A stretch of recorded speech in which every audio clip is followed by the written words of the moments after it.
Fala pessoal, bem-vindos a mais uma aula de imunologia e hoje a gente vai discutir um assunto bem tranquilo que muita gente confunde um pouco ou tem um pouquinho de receio, um pouquinho de medo, principalmente quando você está fazendo o curso de imunologia básica, quando escuta falar de imunidade inata, né? Bom, imunidade inata não é difícil, é a nossa primeira linha de defesa, tá? E eu quero passar para vocês hoje alguns conceitos que vão ajudar vocês a entenderem os primeiros passos da nossa resposta imunológica contra qualquer patógeno, tá? Contra qualquer micróbio, pode ser uma bactéria, um vírus, um parasita, que seja, tá bom? Envolve essa forma de defesa que é a imunidade inata. O tópico da aula de hoje também é um tópico de Prêmio Nobel, né? Prêmio Nobel de 2011. Ele foi anunciado e concedido pelo professor Staffan Normark, que anunciou esse prêmio Nobel. E ele introduziu no discurso dele, né, que a imunidade inata ela é a primeira linha de defesa que para a bactéria bem antes ainda dos anticorpos chegarem em cena. Foi isso que ele falou para introduzir, né, o tópico. E o que ele está falando aqui é realmente, de fato, você já tem um sistema de defesa antes mesmo de você já ter anticorpo, né? Pensando na infecção por coronavírus, com influenza, né? Você já tem uma defesa antes mesmo de você formar anticorpo contra isso, tá? E como é que funciona essa defesa? É a aula de hoje, tá? Se não fosse essa defesa, pessoal, a gente nem formaria anticorpo. Você precisa primeiro ter esse tato inicial, esse toque inicial contra o vírus, a bactéria, no comecinho, né, da infecção, que é concedido pela imunidade inata. Tá? Esse prêmio Nobel, só para adiantar aqui, ele foi dividido em duas partes, né, o prêmio Nobel de 2011. A primeira parte ela foi compartilhada por dois pesquisadores, né, o Bruce Beutler e o Jules Hoffman. Eles descobriram uma molécula chamada Toll-like receptor, ou TLR, né? Essa molécula é essencial para ativar os primeiros sinais da imunidade inata, dessa defesa inicial que a gente tem. É como se fosse um receptor, é um receptor que identifica o patógeno, tá? Aí o que acontece? Essa imunidade inata, pessoal, ela não é suficiente para lutar contra a infecção por completo. Ela é suficiente para dar uma segurada lá no patógeno. Mas aí a gente tem um outro componente dessa imunidade inata, como se fosse um bracinho dessa imunidade inata, que vai lá ativar os verdadeiros soldados que vão lutar contra esse patógeno. Esses soldados são chamados de quem, pessoal? Você já sabe. Linfócito. Os famosos linfócitos. Beleza? Então, esse bracinho que vai chamar os linfócitos lá no quartel-general, que estão dormindo, vai lá tocar a campainha, esse bracinho chama-se célula dendrítica, tá? É uma célula da nossa imunidade inata que está ali no comecinho da infecção. Ela sai ali da infecção e vai dedar lá, falar que tá, ó, tem uns patógenos querendo chegar aqui, olha, eles são desse jeito, assim, assim, assado. Então, uma função muito importante da imunidade inata é detectar o patógeno por esse receptor, e aí vem o prêmio Nobel, porque eles descobriram esse receptor, o Bruce e o Jules. Mas também vem a parte da célula dendrítica que vai lá chamar os soldados, tá? Essa segunda parte, a segunda função da imunidade inata, ativar os soldados, ativar os linfócitos, ativar a imunidade adaptativa, são os soldados. Então, a segunda parte do prêmio Nobel foi dado para o Ralph Steinman, que descobriu essa célula dendrítica, tá? E já quero adiantar aqui para vocês, o Ralph Steinman, ele nem soube que ele ganhou o prêmio Nobel, coitado. Ele faleceu 3 dias antes do prêmio Nobel ser anunciado. Já tinha sido divulgado a carta, tudo bonitinho, mas aí ele tinha falecido, ele estava com câncer, né? E já tinha sido sacramentado que ele receberia o prêmio Nobel. Então foi a única exceção na história, né, do prêmio Nobel que o prêmio Nobel foi concedido póstumamente. Na verdade, ele recebeu. Quem recebeu foi a esposa dele. Ela foi lá no Karolinska, né, no Instituto Karolinska, e recebeu o prêmio Nobel juntamente com o Bruce e com o Jules, né? Então, aqui a aula de hoje trata de um prêmio Nobel que foi dividido em 3 partes. E um deles recebeu póstumamente. Isso é inédito, tá? Então presta atenção no conteúdo da aula de hoje, que precisou ter essa estrutura de prêmio Nobel para poder premiar como que a nossa imunidade começa as defesas contra os patógenos. Na aula de hoje vocês vão entender bonitinho como isso aí funciona, pessoal. A nossa imunidade inata, ela é dividida em, vamos dizer assim, em 3 partes principais. A primeira são barreiras físicas, vocês podem ver aqui, existe a pele, né? A pele, ela protege o nosso corpo contra a invasão de patógenos exógenos, né? As bactérias que estão aí no meio ambiente tentando entrar, não vai entrar não, tem a nossa pele, né? Essa camada queratinosa, né? Que forma essa barreira física que bloqueia. Isso já é uma barreira para o patógeno. Mas a gente tem, por exemplo, as vias aéreas que permitem a entrada do ar cheio de patógeno para dentro do nosso corpo, né? Temos. Mas no encanamento das vias aéreas, né? Esse assoalho do encanamento ele é revestido de células epiteliais. E essas células, pessoal, elas têm uma cília, que fossem umas grades, né? Essas grades aqui, elas aprisionam o patógeno. Então, até mesmo dentro do encanamento que vem assim as nossas vias aéreas, né? O ar entrando no nosso corpo, cheio de patógeno, essas células internas, elas têm essas grades que não deixam o patógeno invadir a nossa célula, não. Vai ficar ali aprisionado, tá? Alguns patógenos acabam entrando. Aí é problema, né? Mas é para isso que a gente vai ter o quê?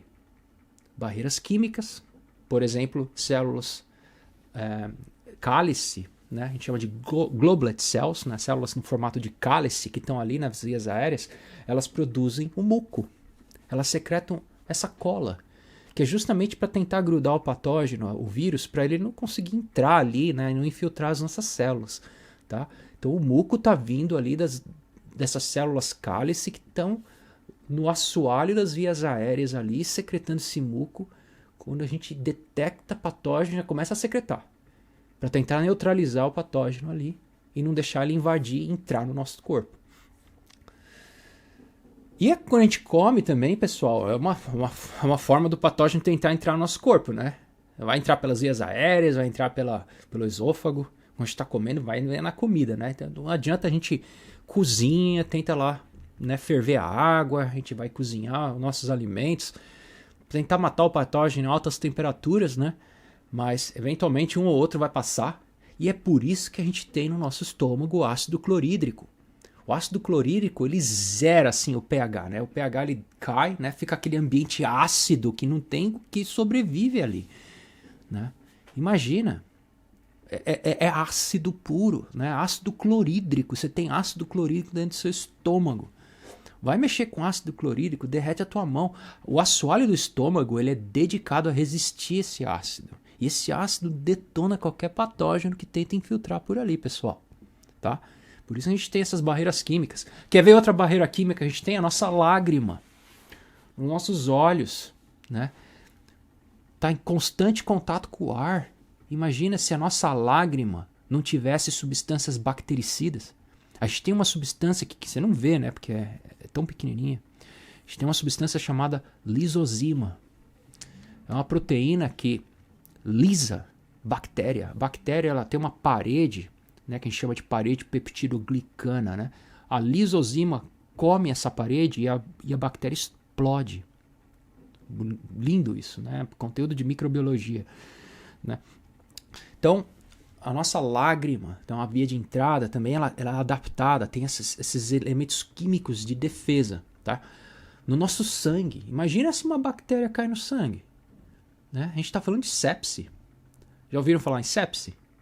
Né? Sepse nada mais é do que quando uma infecção ela atinge um estado tão assim avançado, ela extravasa dos nossos tecidos e cai no sangue. E aí no sangue vai espalhar para o corpo todo.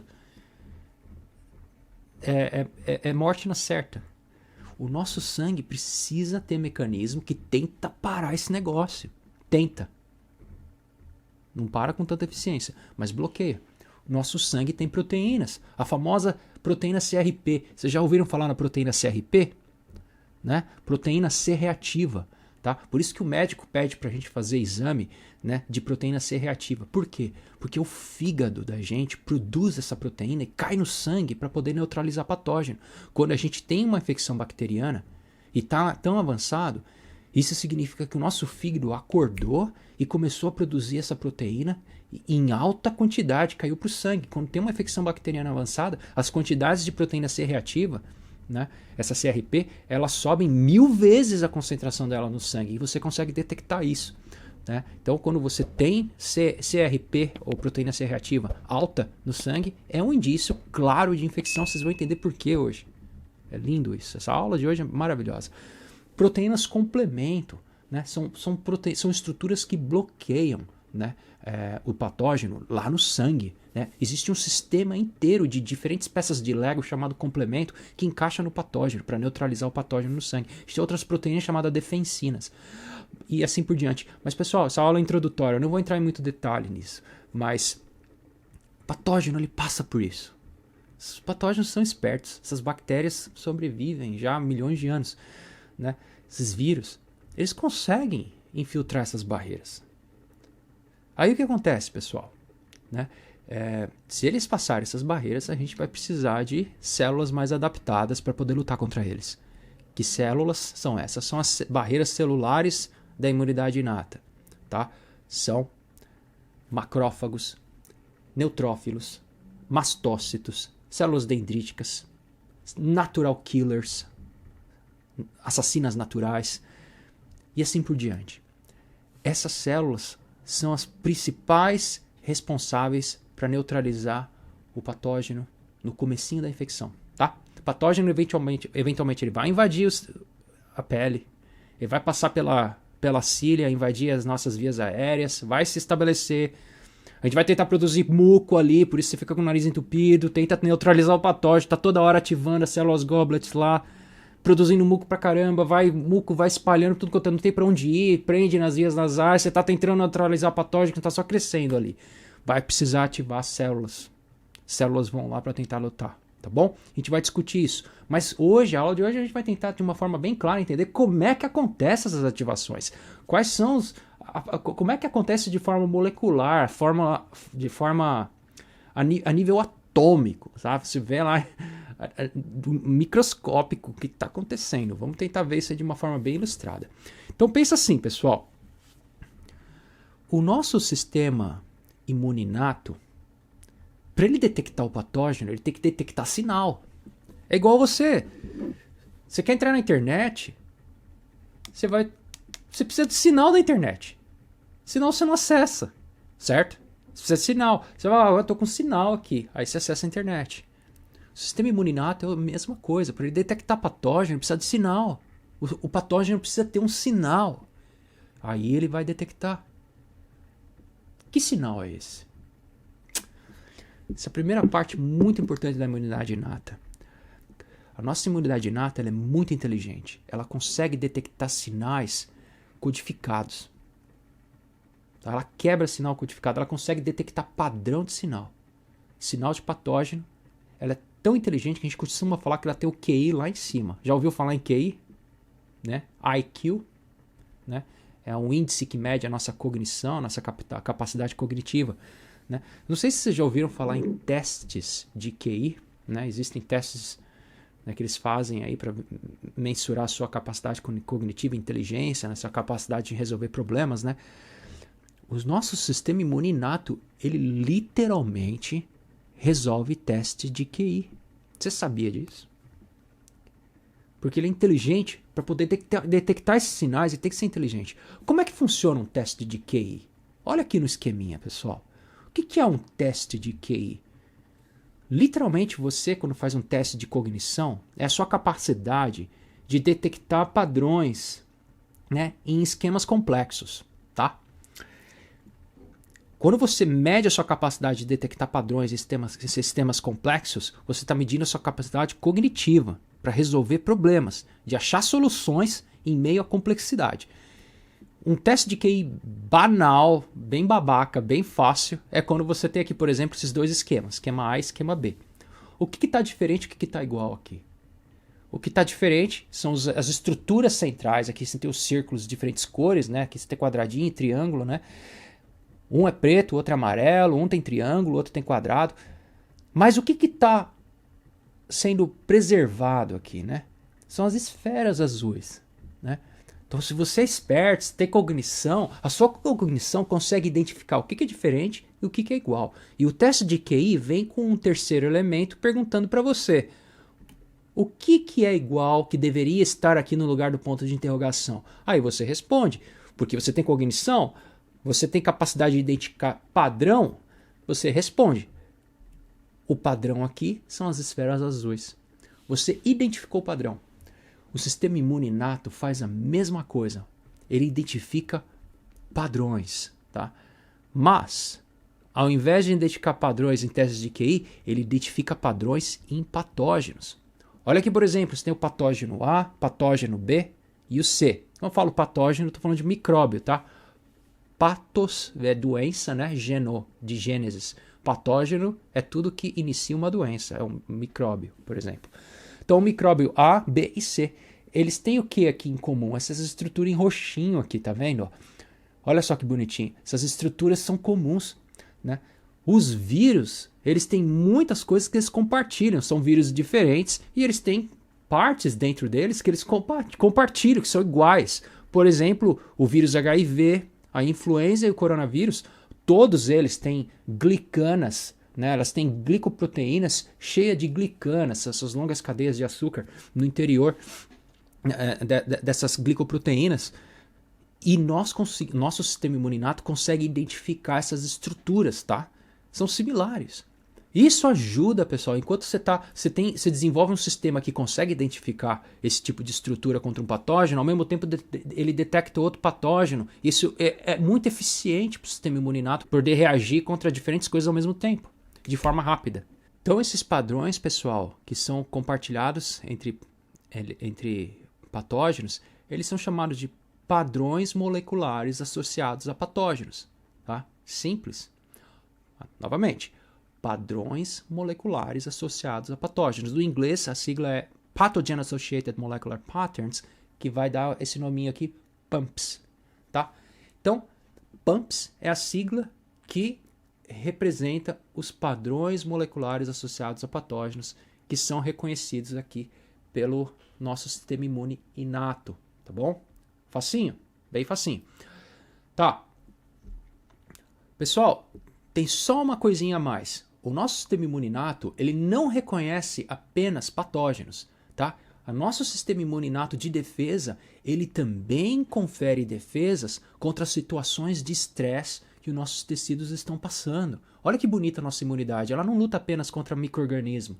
Ela luta também contra circunstâncias estressantes que o nosso corpo passa para poder ajudar o nosso corpo a se recuperar. Quer ver um exemplo? Imagina um tumor. Tá? O tumor está crescendo num paciente. Aí o paciente vai fazer o quê? Uma quimioterapia. O que é a quimioterapia, pessoal?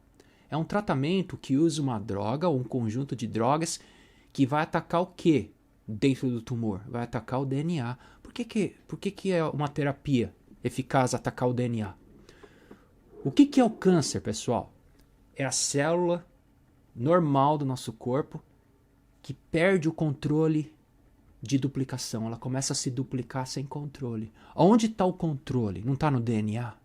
O DNA da célula é o cérebro da célula. É o cérebro que fala, você não vai duplicar, você vai duplicar.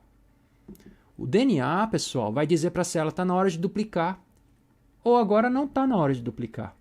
Quando fala que não está na hora de duplicar, o DNA está utilizando um sistema de controle de ciclo duplicativo. A gente chama isso de ciclo celular, tá? O DNA é inteligente, ele controla todas essas coisas.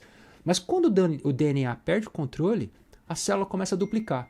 Duplicou uma célula, aí vai formar uma outra célula. E o câncer nada mais é do que a duplicação consecutiva celular. É uma célula duplicando a outra, ou seja, o DNA está sempre duplicando. Então o que você tem que fazer na quimioterapia? Você tem que atacar o DNA, você tem que quebrar o DNA, para o DNA parar de dizer para a célula duplicar. tá bom? É isso, é assim que funciona a quimioterapia. Olha aqui no esqueminha. A quimioterapia vai quebrar o DNA em diferentes fragmentos. Aí a célula não consegue mais duplicar. Aí a célula estoura, ela morre por um processo chamado apoptose, tá? E aí quando ela libera, ela morre na verdade, ela libera fragmentos de DNA, né? Por exemplo, a adenina e guanina. Isso é uma classe, né, de bases nitrogenadas que a gente chama de purinas, tá? Adenina e guanina. Isso aí cai lá no tecido, vai cair lá na circulação e vai entrar num processo de metabolismo. O que é metabolismo, pessoal? Você vai ter que transformar essas substâncias para serem eliminadas, né? Não pode ficar ali. Tudo que é tecido, célula que morre, substâncias que são eliminadas dali do tecido, elas vão ser metabolizadas para poder cair fora, né? Para renovar o tecido. Quando essas purinas, esses fragmentos de DNA aqui, eles são metabolizados, eles formam, na verdade, cristais de urato monossódico. Tá? É assim que a gente chama essa estrutura aqui em amarelinho aqui, né? Pessoal, você sabia que a nossa imunidade inata consegue detectar quando esses cristais aumentam em quantidade nos nossos tecidos? Isso é um sinal para a nossa imunidade inata ir lá e fazer o quê? Reparo tecidual. Olha que bonito. Reparo. Por que reparo? Ué, tá matando célula tumoral. Você tem um espaço ocupado por célula tumoral e esse espaço vai ficar um vácuo. Você não pode ficar com um buraco ali, né? Então o que acontece? A imunidade inata recebe o estímulo dessas purinas que formaram esses cristais de urato, né, monossódico. A imunidade inata é ativada através desses sinais. A gente chama isso aqui de sinal, tá? Ela é uma molécula, um padrão molecular que vai ativar a nossa imunidade inata. Células específicas, como por exemplo macrófagos. Os macrófagos eles acabam indo para aquele local do tecido, uma vez ativados por isso, vai começar a secretar colágeno, vai ativar lá células vizinhas chamadas fibroblastos que vão secretar fibrina, colágeno, que começa a fazer conexão tecidual, né? Produzir tecido conectivo para poder juntar o tecido ali e você preencher aquele espaço vazio. Lindo, né? Fazer reparo de tecido. É isso que acontece num processo de tratamento contra o câncer e o câncer é eliminado. Você precisa fazer reparo tecidual. E essas moléculas, esses cristais de urato, eles são chamados de DUMPs, tá? Em inglês, eles são chamados de Danger Associated Molecular Patterns, ou padrões moleculares associados a sinais de perigo, tá? São sinais de perigo ou sinais de estresse que a célula ou nossos tecidos vão liberar para ativar a imunidade inata para ir lá fazer alguma coisa. Então a nossa imunidade inata ela não apenas luta contra patógeno, ela ajuda tecido a se recuperar, tá bom? Tudo que é bom a nossa imunidade faz. Às vezes ela perde o controle e você tem uma alta resposta imune. Então acaba gerando dor, febre, inflamação, dói inflamar. Mas pensa, isso sempre está acontecendo para poder recuperar o nosso corpo de alguma coisa, ou um processo de estresse, ou um processo de infecção patogênica, tá bom? Bom, existem outros exemplos de sinais associados a perigo, esses dumps que vão ativar a nossa imunidade. Eu não vou entrar em detalhes hoje, só vou dizer assim um exemplo, chaperonas, tá? O que são chaperonas? Em aula de bioquímica vocês vão aprender isso, né? Chaperona é um tipo de proteína que ajuda a formarem outras proteínas. As outras proteínas elas se dobram dentro da nossa célula. Então, quando a nossa célula está estressada por algum motivo, ela tem que produzir um monte de tipo de proteína diferente, ela vai ter um monte dessas chaperonas lá fazendo as dobras e protegendo as proteínas ali dentro da nossa célula. E uma vez a célula morrendo, libera essas chaperonas. Essas chaperonas são sinais. E a gente tem receptores para essas chaperonas, tá? Então, tudo que é estresse relacionado libera sinais que ativam a nossa imunidade inata. Beleza, pessoal? Vamos fazer uma pausa? Não se esqueçam de compartilhar o conteúdo dessa aula, se vocês gostarem, darem um like. Aquele ritual básico que só ajuda a crescer o canal. Esse canal é de vocês, é pro aprendizado de vocês. Eu só consigo me dedicar mais e mais a esse canal se o canal cresce. É só dar um like, se inscrever e compartilhar. Só isso, né? E aí vocês incentivam, vocês me ajudam fazendo isso. Tá? O canal vai crescer. Eu quero fazer esse canal se tornar autônomo no ponto que eu vou poder ensinar mais cursos para vocês e trazer mais profissionais que trabalham comigo para dar aula para vocês. Vamos crescer fazer aqui um curso de biomedicina e medicina molecular para vocês deslancharem na carreira de vocês. Aquele abraço e até a próxima aula. Tchau, tchau.